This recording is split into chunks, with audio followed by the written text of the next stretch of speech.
Hey Paul, this is Mike Richards. Thanks for sending your swing in the Golf Digest Challenge. I think I've done your swing before. If not, I've got two Paul Augers. So let's look at this swing. Your setup looks pretty good, but I want you to see some of the issues that I want you to work on.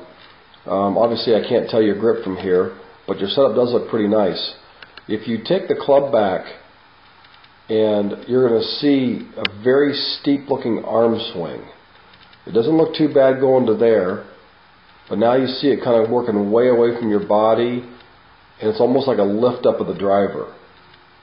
Your body's not doing a whole lot of turn right here. So you get a very vertical looking swing, and then what happens is as you start down, it even gets worse than this. The club comes again way far from the outside. Look at that right elbow at the top, how it's almost parallel to the ground. When you do that, you're going to come over the top more. And now what's going to happen is you're going to slice this golf ball, pop it up, top it, you name it. And there's just not a consistency. So much so, watch what your feet do right after impact. You can see this little chicken wing action going on in your left elbow, right over here. Now watch with your feet. They almost do a step out. Well, actually, they do a step out. So what that's telling you is you're trying to make a swing work, but it's coming too far from the outside to in. So here's what I'd like to see you do. Take this good setup and give me some body turn. I'd like to see the club, Paul, get not that steep, but have that club almost clear over here and get this hip, get this shoulder turned more this way. Now once you make that turn, what you're going to see is now what I want to have happen is I'd like to see your club work down and under this red line. And you're working that club well over that red line, so you're coming in way too steep.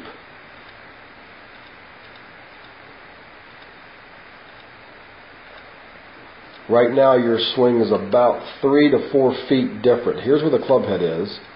I'd love to see that club head back here. Now I'm going to give you an example.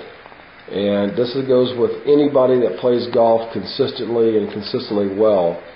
I'm going to give you a lot of the things that they do. This is Paul Casey. As he swings, watch where his club comes.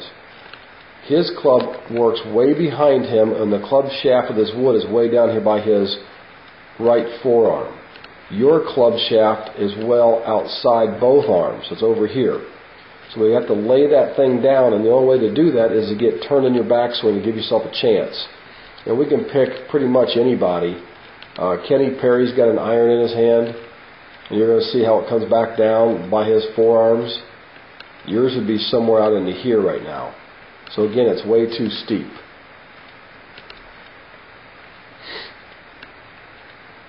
So Paul, that's what I'd work on, and I know before, if it's the same guy, I said you had a lot of up and down movement in your head. Well, you've kind of solved that. I don't see a lot of up and down movement. I just like to see a little bit of body turn now.